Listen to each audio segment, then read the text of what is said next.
నమస్తే, welcome to వార్తలు విశ్లేషణలు. నేను అనిల్. ఈరోజు వార్తలు విశ్లేషణలోని దినపత్రికలోని అంశాల గురించి ఒకసారి పరిశీలిద్దాం. ముందుగా అన్ని దినపత్రికల గురించి చూసుకున్నట్టయితే మొదటగా ఈనాడు దినపత్రిక చూసుకుందాం. ఈనాడు దినపత్రికకు సంబంధించి ఏ అంశాలు హైలైట్ చేశారో ఒక్కసారి పరిశీలిద్దాం. ఈనాడు దినపత్రికలో విశాఖకు గూగుల్ అంటూ మెయిన్ హెడ్లైన్గా అయితే హైలైట్ చేసింది. అమెరికా తర్వాత అతిపెద్ద ఏఐ హబ్ ఏర్పాటు అంటూ కూడా చూడొచ్చు. వచ్చే 5 ఏళ్లలో 1.31 లక్షల కోట్ల పెట్టుబడి, 12 దేశాలకు సముద్ర మార్గంలో కేబుల్ అనుసంధాన కేంద్రం, ఒప్పందం కుదుర్చుకున్న ఆంధ్రప్రదేశ్ ప్రభుత్వం, వికసిత్ భారత్ లక్ష్య సాధనలో మేలిమల్పన్న ప్రధాని మోదీ. ఇక గూగుల్ చూసుకున్నట్టయితే అమెరికా తర్వాత అతిపెద్ద ఏఐ హబ్గా అయితే విశాఖ ఏర్పాటు కాబోతుందంటూ కూడా ఏపీ ప్రభుత్వం అయితే ఆశాభావం వ్యక్తం చేసింది. దానికి సంబంధించి ఏపీ పెట్టుబడుల చరిత్రలో సరికొత్త అధ్యయనం అయితే లిఖితమైంది. ఇక విశాఖపట్నంలో అమెరికా తర్వాత అయితే అతిపెద్ద ఏఐ హబ్ను ఏర్పాటు చేస్తున్నట్లు సాంకేతిక దిగ్గజం గూగుల్ అయితే ప్రకటించింది. ఇక ఇందుకోసం వచ్చే 5 ఏళ్లలో అయితే $15 బిలియన్ పెట్టుబడి పెట్టనున్నట్లు కూడా వెల్లడించింది. ఇక ఢిల్లీలోని తాజ్ మాన్సింగ్ హోటల్ అయితే నిన్న జరిగిన కార్యక్రమంలో అయితే ఏపీ ముఖ్యమంత్రి చంద్రబాబు నాయుడు కావచ్చు, అలాగే కేంద్ర ఆర్థిక మంత్రి నిర్మలా సీతారామన్, ఐటీ కమ్యూనికేషన్ల మంత్రి అశ్విని వైష్ణవ్, ఏపీ ఐటీ శాఖ మంత్రి Nara Lokesh, Google cloud CEO Thomas Kurian, Google global infrastructure vice president Vikas Kohli, Google cloud Asia Pacific president Karan బజ్వాల సమక్షంలో అయితే ఏపీ ప్రభుత్వం గూగుల్ సంస్థల ఒప్పందం అయితే చేసుకున్నాయి నిన్న. ఇక ఇరుపక్షాలు అయితే దీన్ని శుభ సంతోషకరంగా దినంగా అయితే అభివర్ణించుకున్నాయి. ఇక వికసిత్ భారత్ లక్ష్య సాధనలు అయితే ఇదో మైలురాయి అని కూడా చెప్పుకోవచ్చు. ఇక ప్రధానమంత్రి నరేంద్ర మోదీ దార్శనిక నాయకత్వం, ఏపీ ముఖ్యమంత్రి చంద్రబాబు చొరవకు ఈ ప్రాజెక్టు నిదర్శనం అంటూ కూడా అభిప్రాయపడ్డారు. ఈ సందర్భంగా గూగుల్ సీఈఓ సుందర్ పిచాయ్ ప్రధాని మోదీతో ఫోన్లో మాట్లాడారు. ఇక ఈ విషయాన్ని అయితే సామాజిక మాధ్యమం ఎక్స్లో అయితే షేర్ చేసుకున్నారు. దీనికి సంబంధించి ఏదైతే గూగుల్ విశాఖలో పెట్టుబడి పెట్టేందుకైతే ముందుకు వచ్చిందో దానికి సంబంధించి గూగుల్ సీఈఓ అయితే సుందర్ పిచాయ్ అయితే నిన్న ప్రధాని మోదీతో అయితే ఫోన్లో మాట్లాడిన సంగతి అయితే ఆ విషయాన్ని ఎక్స్లో అయితే షేర్ చేసుకున్నారు.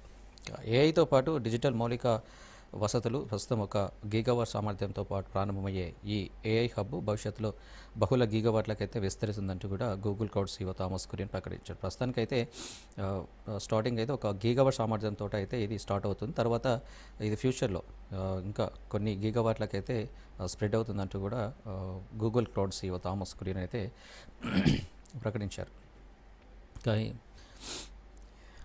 ఇక మరో వార్త చూసుకున్నట్టయితే వికసిత్ భారత్కు ఊతం అంటూ కూడా మోదీ చేసిన వ్యాఖ్యలకు సంబంధించి ఒక వార్తను చూడొచ్చు. ఇక డైనమిక్ నగరం విశాఖపట్నం కేంద్రంగా గూగుల్ ఏఐ హబ్ను అయితే ప్రారంభిస్తుండడం సంతోషం కలిగిస్తుందంటూ కూడా ప్రధాని మోదీ హర్షం వ్యక్తం చేశారు. ఇక ఇదో బహుముఖ పెట్టుబడి, ఇందులో వికసిత్ భారత్ నిర్మించాలన్న మన కలను అయితే సాకారం చేసే 1 గీగావాట్ సామర్థ్యం ఉన్న డేటా సెంటర్ ఉంది. సాంకేతిక పరిజ్ఞానాన్ని ప్రజాస్వామీకరించే శక్తివంతమైన బలం ఇదంటూ కూడా ప్రధాని మోదీ చేసిన వ్యాఖ్యలు. ఇక దీని ద్వారా కృత్రిమ మేధతో కూడిన అత్యాధునిక పరికరాలు అయితే ప్రజలకు అందుతాయి. ఇది మన డిజిటల్ ఆర్థిక వ్యవస్థను బలోపేతం చేయడంతో పాటు ప్రపంచ సాంకేతిక లీడర్గా భారత్ స్థానాన్ని మరింత పటిష్టపరుస్తుందంటూ కూడా ప్రధాని మోదీ చెప్పుకొచ్చిన వ్యాఖ్యలకు సంబంధించి.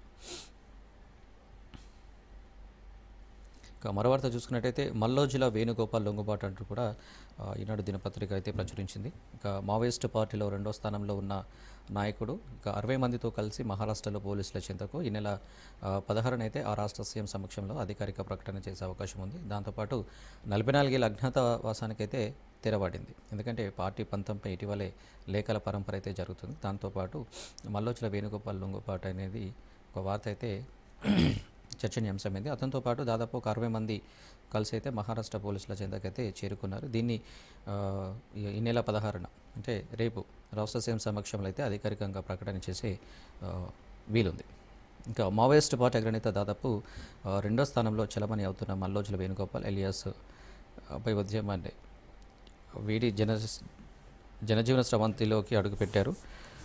60 మంది సహచరులతో కలిసి మంగళవారం మహారాష్ట్ర పోలీసుల ఎదుటైతే లొంగిపోయారు. మావోయిస్టు పార్టీ పంతా సరిగా లేదంటూ కొన్ని రోజులు బహిరంగ లేఖలు రాస్తున్న ఆయన చివరకు అజ్ఞాతం అయితే విడిన పరిస్థితి అయితే నెలకొంది. అతనితో పాటు దాదాపు ఒక 60 మంది మావోయిస్టులు అయితే లొంగిపోయిన పరిస్థితి కనిపిస్తుంది. సాయుధ పోరాటంలో తండ్రి నుంచి స్ఫూర్తి పొందిన మల్లోజుల వేణుగోపాల్ అయితే పెద్దపల్లికి చెందిన మధురమ్మ దంపతులకు వేణుగోపాలరావు మూడో సంతానం. తెలంగాణ సాయుధ పోరాటంలో పనిచేసిన తండ్రి నుంచే వేణుగోపాల్ ఆయన రెండో అన్న కోటేశ్వరరావు స్ఫూర్తి అయితే పొందారు. జూబ్లీ హిల్స్లో గెలిచి చరిత్ర సృష్టిస్తామంటూ కూడా ఒక వార్త చూడవచ్చు. రాష్ట్రంలో అద్భుత పథకాలు అమలవుతున్నాయి. బూత్ స్థాయి కార్యకర్తల సమావేశంలో కాంగ్రెస్ రాష్ట్ర వ్యవహారాల ఇన్ఛార్జి మీనాక్షి నటరాజన్ జూబ్లీస్లో అయితే గెలిచి చరిత్ర సృష్టిస్తామంటూ కూడా ఒక ఆశాభావం అయితే వ్యక్తం చేశారు. రాష్ట్ర వ్యవహారాల ఇన్ఛార్జ్ ఎవరైతే ఉన్నారో మీనాక్షి నటరాజన్ సంబంధించి ఓట్ల చోరీకి పాల్పడుతున్న కాంగ్రెస్ రాష్ట్ర ఎన్నికల ప్రధాన అధికారికి ఫిర్యాదు చేసి 24 గంటలైనా స్పందన లేదంటూ కూడా నేడు హైకోర్టును ఆశ్రయిస్తామంటూ కూడా కేటీఆర్ చెప్పుకొచ్చిన పరిస్థితి. ఎందుకంటే జూబ్లీ హిల్స్లో దాదాపు ఓట్ల చోరీకి పాల్పడుతుంది కాంగ్రెస్ అంటూ కూడా నిన్న రాష్ట్ర ఎన్నికల ప్రధాన అధికారికి అయితే ఫిర్యాదు చేశారు. దానికి సంబంధించి ఎలాంటి రిప్లై రాకపోవడంతో ఈరోజు హైకోర్టును ఆశ్రయిస్తామంటూ కూడా ఒక ప్రకటన అయితే విడుదల చేశారు కేటీఆర్. ఐక్లోడ్ తెరిచి పోలీసులకు వివరాలు ఇవ్వండి అంటూ వార్త చూడవచ్చు. ఫోన్ ట్యాపింగ్ కేసులో ప్రభాకర్ రావుకు సుప్రీంకోర్టు ఆదేశం. విచారణ నవంబర్ 18కి వాయిదా. వైద్య ఆరోగ్య శాఖకు 500 కోట్లు అంటూ కూడా ఒక వార్తను చూడవచ్చు.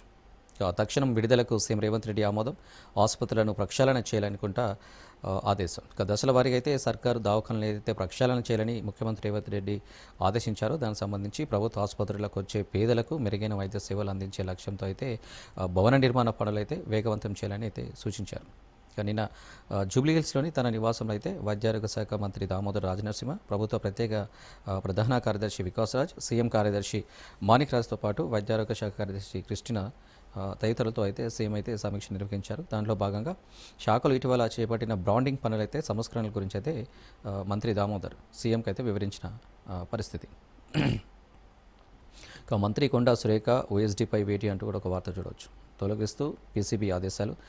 అటవీ పర్యావరణ దేవాదాయ శాఖ మంత్రి కొండా సురేఖ అయితే కార్యాలయంలో ఓఎస్డీగా పనిచేస్తున్న ఎన్ సుమంత్పై ప్రభుత్వం వేటు అయితే వేసింది. ఆయనపై పలు ఆరోపణలు వచ్చిన నేపథ్యంలో ఈ నిర్ణయం తీసుకున్నట్లు కూడా సమాచారం ఉంది.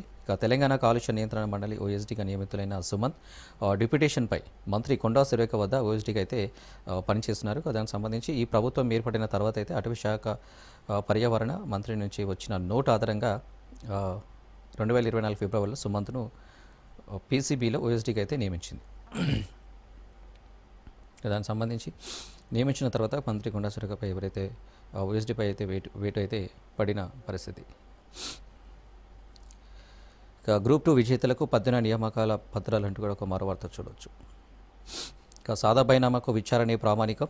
భూభారతి చట్టం కింద నోటీసులు జారీ. క్రమబద్ధీకరణకు వేగం ప్రక్రియ. అక్కడక్కడ అభ్యంతరాలంటూ కూడా సాదా బైనామాకు సంబంధించి ఒక వార్త అయితే చూడొచ్చు. తెల్ల కాగితాలపై ఒప్పందాలతో జరిగిన భూ కొనుగోలు క్రమబద్ధీకరించేందుకు రెవెన్యూ అధికారులు విచారణే ప్రామాణికంగా తీసుకుంటున్నారు.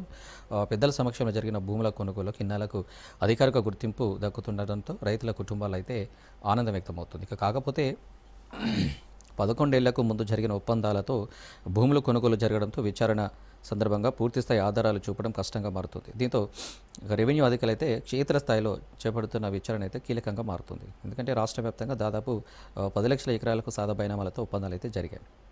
దీనికి సంబంధించి ఒక వార్తను చూడదు. ఇవి అంశాలు ఈనాడు దినపత్రికలో ప్రచురించారు. నెక్స్ట్ దినపత్రిక చూసుకున్నట్టయితే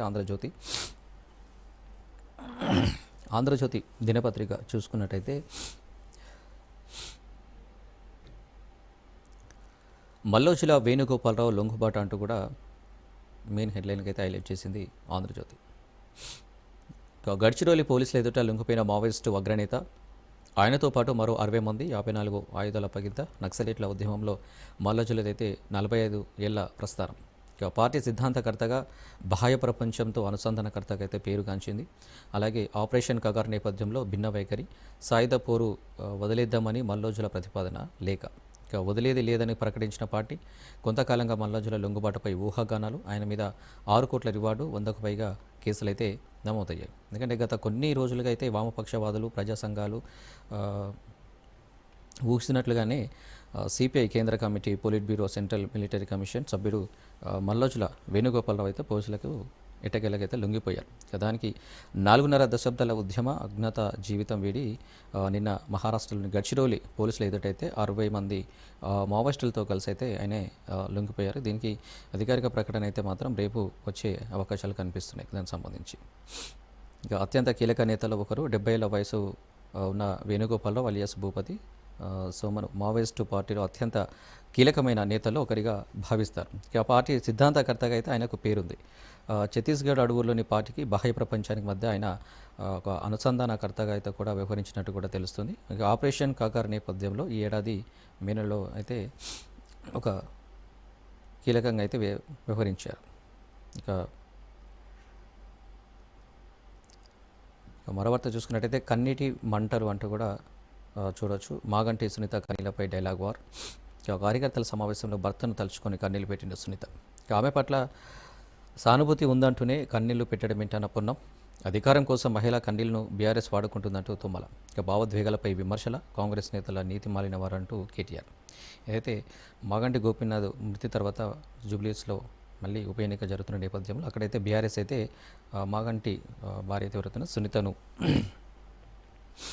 నిలబెడుతున్నారు. దానికి సంబంధించిన కార్యకర్తల సమావేశంలో అయితే నిన్న కన్నింటి పరిమితమైంది సునీత. దానికి సంబంధించి పొన్నం ప్రభాకర్ అయితే బీఆర్ఎస్ అధికారం కోసం అయితే మహిళా కన్నీళ్లను బీఆర్ఎస్ వాడుకుంటుందంటూ కూడా తుమ్మల వ్యాఖ్యలు చేశారు. ఇక భావోద్వేగాలపై విమర్శల కాంగ్రెస్ నేతలు నీతిమాలిన మాటలంటూ కూడా కేటీఆర్ చెప్పుకొచ్చారు. ఇక మాగంటి సునీతకు బీఫామ్ ఎన్నికల ఖర్చులకు 40 లక్షల చెక్కు అందజేసిన బీఆర్ఎస్ అధినేత కేసీఆర్ జూబ్లీహిల్స్ తమదే విజయం అంటూ ధీమా అయితే వ్యక్తం చేసుకుని వచ్చారు.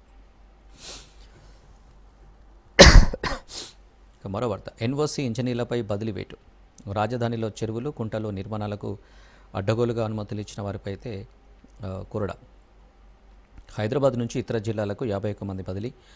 వర్కింగ్ అరేంజ్మెంట్ పేరుతో పంపించిన ప్రభుత్వం వారి స్థానాల్లో జిల్లాల నుంచి 55 మంది ఒడిపై రాక. ఇక నీటిపారుదల శాఖ సంచలన నిర్ణయం.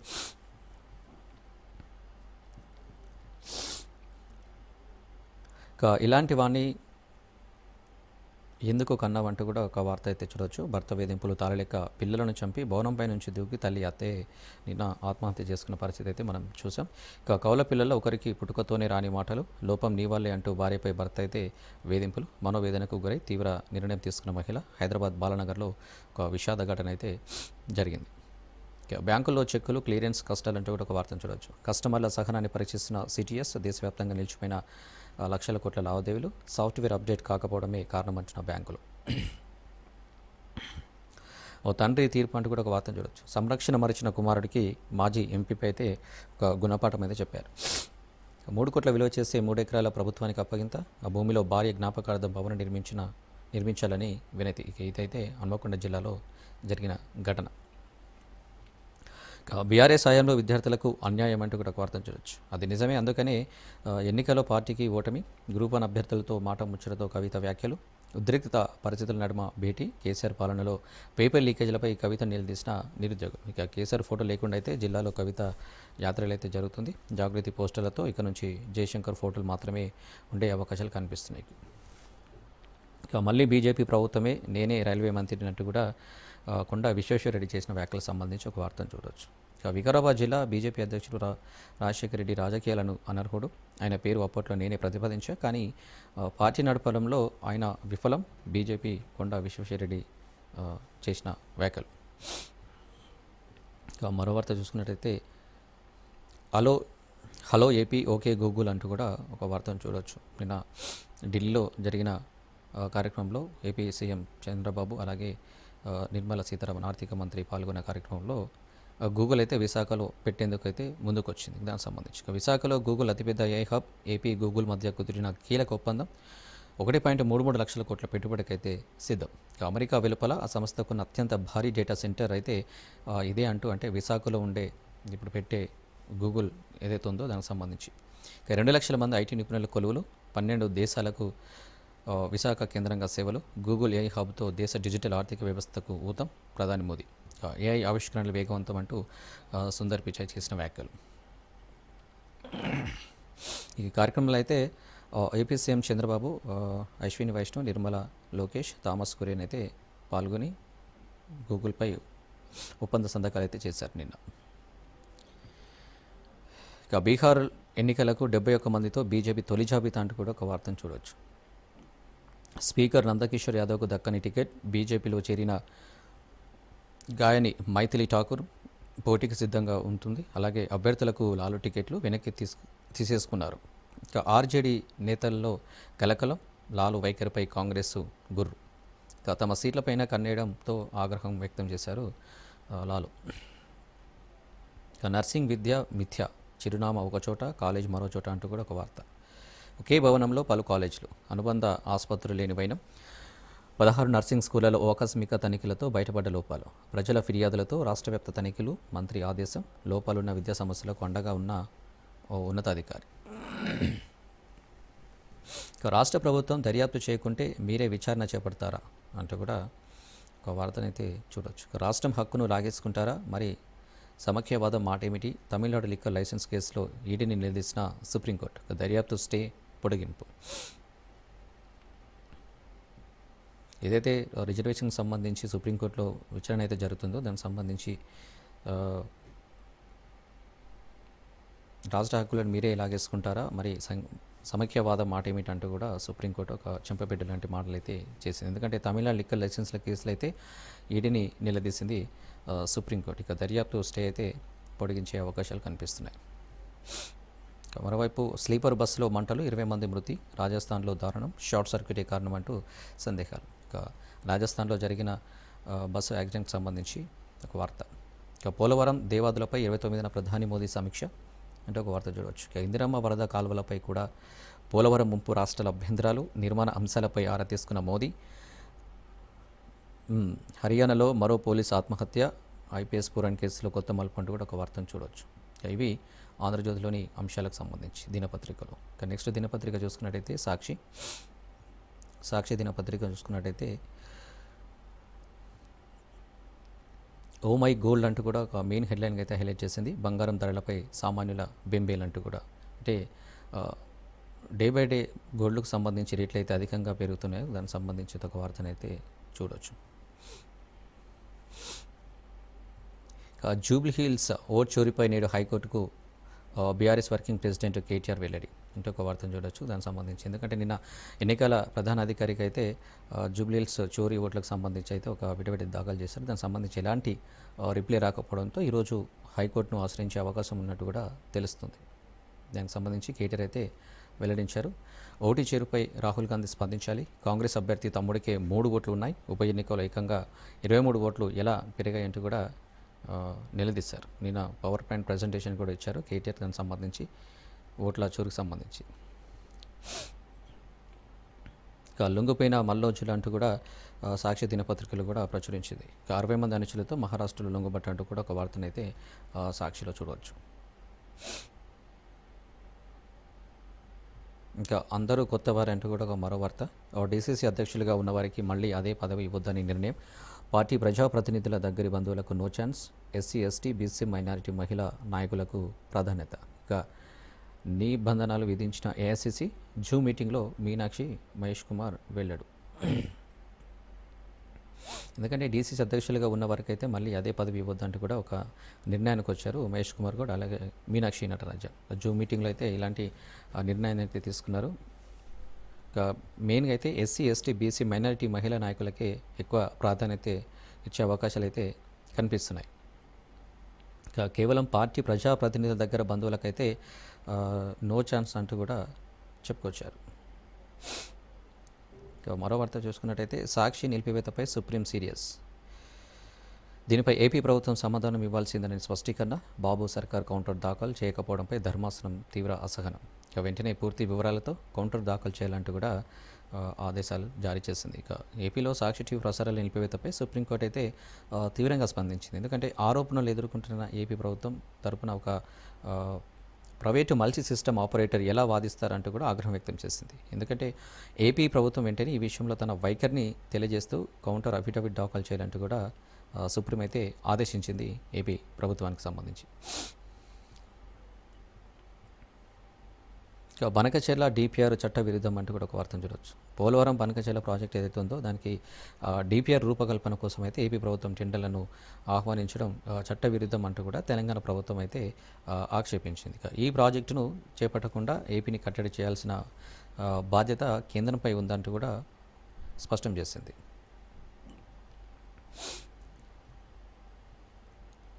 ఇక 18న గ్రూప్ 2 విజేతలకు నియామక పత్రాలు అంటూ కూడా ఒక వార్తను చూడవచ్చు.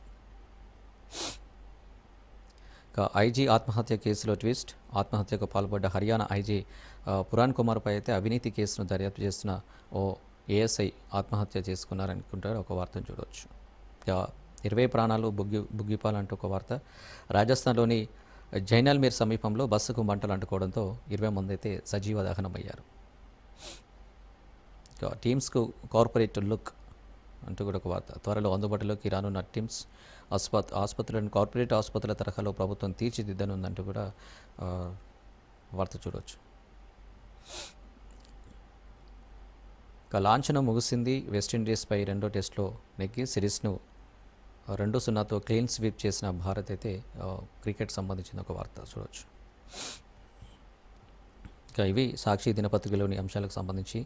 నెక్స్ట్ దినపత్రిక వెలుగు దినపత్రిక చూసుకున్నట్టయితే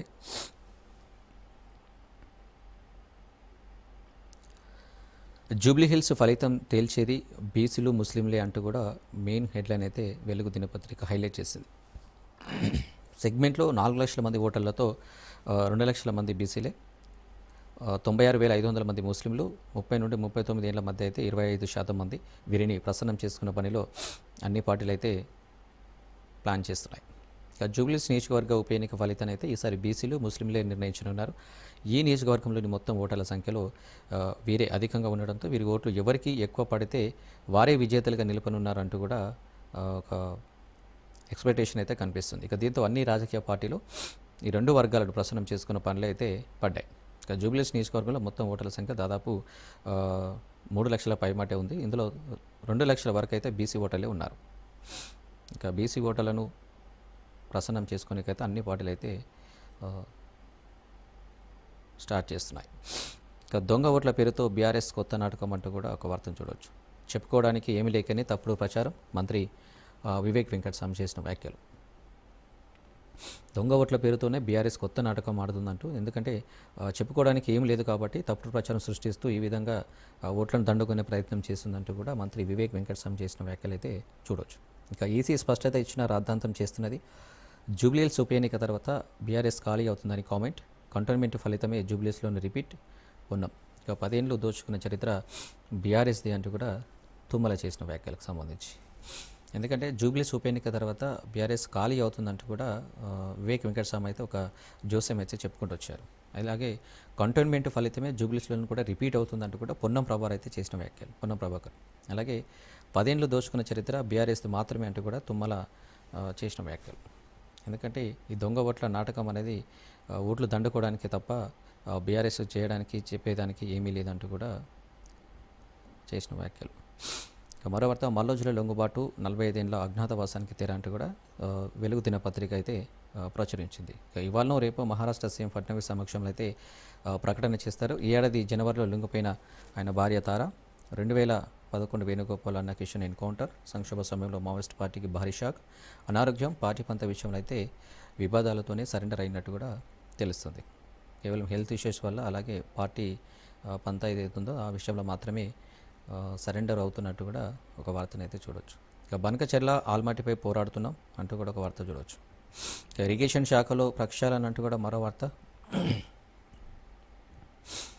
ప్రాణాలు తీస్తున్న ఫ్యామిలీ గొడవలు, రాష్ట్రంలో సగటున రోజు 30 మంది సూసైడ్ అంటూ కూడా ఒక వార్త చూడవచ్చు. ఎందుకంటే మెజారిటీ ఆత్మహత్యలకు కుటుంబ కలహాలే కారణం అంటూ కూడా రోజు మనం వింటూనే ఉన్నాం. ఇక ఆ తర్వాతి స్థానంలో ఆరోగ్య సమస్యలు, వ్యసనాలు.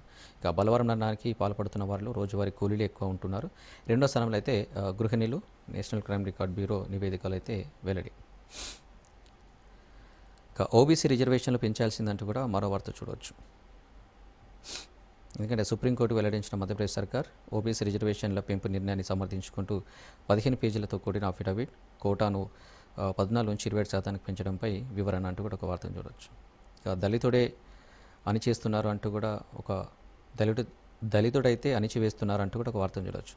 ఎంత సక్సెస్ సాధించినా వివక్ష తప్పట్లేదంటూ రాహుల్ గాంధీ సంభాషించిన వార్త. ఇక బస్సులో 20 మంది సజీవ దహనం అంటూ కూడా చూడొచ్చు, రాజస్థాన్లో జరిగిన ఫైర్ యాక్సిడెంట్కి సంబంధించి. ఇవి వెలుగు దినపత్రికలోని అంశాలకు సంబంధించి. ఇక నెక్స్ట్ నమస్తే తెలంగాణ. నమస్తే తెలంగాణలో ఒకసారి పరిశీలిద్దాం. ఇక తెలంగాణ ఆర్థికానికి డేంజర్ బెల్స్ అంటూ కూడా మెయిన్ హెడ్లైన్ అయితే నమస్తే తెలంగాణ ప్రచురించింది. ఎందుకంటే చరిత్రలో చూడని డిప్లేషన్. ఇక సెప్టెంబర్ -0.15గా నమోదు, జూన్ జూలైలోనూ ప్రతి ద్రవ్యోల్బణమే. 4 నెలల్లో ఏకంగా 3 సార్లు రిపీట్. తెలంగాణ ఏర్పడిన తర్వాత తొలిసారి. కేంద్ర గణాంకాల శాఖ నివేదికలు వెల్లడి. పూర్తిగా క్షీణించిన ప్రజల కొనుగోలు శక్తి, పైసలకు కటకట, సప్లై ఉన్న డిమాండ్ లేదంటూ కూడా చూడవచ్చు. ఇక మరో వార్త, కాంగ్రెస్ అభ్యర్థి జూబ్లీస్ బోగస్ ఓట్లు అంటూ కూడా ఒక వార్త చూడవచ్చు. తమ్ముడికి 3 ఓట్లు, ఏసీ పెద్దలు చూస్తున్నారా అంటూ కూడా చూడవచ్చు. కేటీఆర్ నిన్న బోగస్ ఓట్లకు సంబంధించి ఒక ఎంక్వైరీ అయితే చేయించారు. దానికి సంబంధించి అయితే దాదాపు 23,000 ఓట్లు బోగస్ ఓట్లు, దొంగ ఓట్లు అంటూ కూడా బయటపడ్డాయి. దానికి సంబంధించి అయితే తమ్ముడికే 3 ఓట్లు అంటూ కూడా చెప్పుకొచ్చారు. అంటే రేవంత్ రెడ్డి తమ్ముడికే 3 ఓట్లు అంటూ. ఇంకా కాంగ్రెస్ సీనియర్ నాయకుడు అలీ అస్కరి, టీడీపీ మాజీ సీనియర్ మహిళా నేత షకీరారెడ్డి నిన్న బీఆర్ఎస్ నందినగర్ నివాసంలో గులాబీ కండువ కప్పుకొని అయితే పార్టీ వర్కింగ్ ప్రెసిడెంట్ అయితే వాళ్ళని ఆహ్వానించిన పరిస్థితి చిత్రంలో చూడవచ్చు. ఇక ఆడబిడ్డ కన్నీటిపై మంత్రుల ఏడుపు అంటూ కూడా ఇంకో వార్త. మానవత్వం మరచి కాంగ్రెస్ రాజకీయం, జూబ్లీహిల్స్ బీఆర్ఎస్ అభ్యర్థి మాగంటి సునీత భావోద్వేగంపై దిగజారుడు వ్యాఖ్యలు. ఇక కృత్రిమ కన్నీళ్ళు అంటూ పొన్న ప్రభాకర్ అయితే ఒక ఆరోపణ అయితే చేశారు. సునీత నిన్న ఏడ్చిన దానిపై. ఇక కన్నీళ్లతో దోచుకోవాలని చూస్తున్నారన్న తుమ్మల, మంత్రులపై తీరుపై మహిళా లోకం అయితే ఆగ్రహం వ్యక్తం చేసింది. ఒక మహిళ ఏడుస్తుంటే మీరు ఈ విధంగా దిగజారుడు మాట్లాడడం కరెక్ట్ కాదంటూ కూడా మహిళా లోకం అయితే చెప్తున్న వార్త. మరో వార్త చూసుకున్నట్టయితే మల్లో జిల్లా లొంగుబాటు అంటూ కూడా చూడవచ్చు. గడ్చిరోలిలో పోలీసుల ఎదుట మావోయిస్ట్ అగ్రనేత సరెండర్, తనతో పాటు 60 మంది క్యాడర్ కూడా లొంగుబాటు. కేంద్ర కమిటీ పొలిట్ బ్యూరో సభ్యుడిగా బాధ్యతల నిర్వహణ. ఇక పెద్దపల్లి జిల్లా ఆయన స్వస్థల మల్లోజులపై 6 కోట్ల రివార్డ్ అయితే ప్రకటించింది. ఇవాళ రేపు మహారాష్ట్ర ప్రభుత్వం అయితే ఒక ప్రకటన అయితే విడుదల చేసే అవకాశం కనిపిస్తుంది మల్లోజుల వేణుగోపాలరావు లొంగుబాటుకు సంబంధించి. ఇక రేవంత్ ఫెయిల్, ఆదాయ వృద్ధి, ఆర్థిక నిర్వహణలో ప్రభుత్వం విఫలం అంటూ కూడా ఒక వార్త చూడవచ్చు. కీలక రంగాలు ఆగిన మూలధన పెట్టుబడి, 22 నెలల్లో 2.43 లక్షల కోట్ల అప్పులు. ఆ సొమ్మంతా ఏది? ఆర్థిక నిపుణులు అయితే ఒక ప్రశ్న అయితే గుప్పించారు తెలంగాణ ప్రభుత్వానికి సంబంధించి. ఆ వార్త అయితే నమస్తే తెలంగాణ ప్రచురించింది. ఇక సచివాలయానికి తాగునీళ్లు బంద్, సరఫరా నిలిపివేసిన కాంట్రాక్టర్, బిల్లు ఇవ్వకపోవడమే కారణం. ఇక బిల్లు లేకపోవడం వల్ల సచివాలయానికి అయితే వాటర్ అయితే సప్లైని స్టాప్ చేశారు కాంట్రాక్టర్. ఇక మా ఆధిపత్యానికి దెబ్బతీసేందుకు రెడ్డి లాబింగ్ అంటూ కూడా మరో వార్త చూడవచ్చు. ఇక ఇవి నమస్తే తెలంగాణకు సంబంధించిన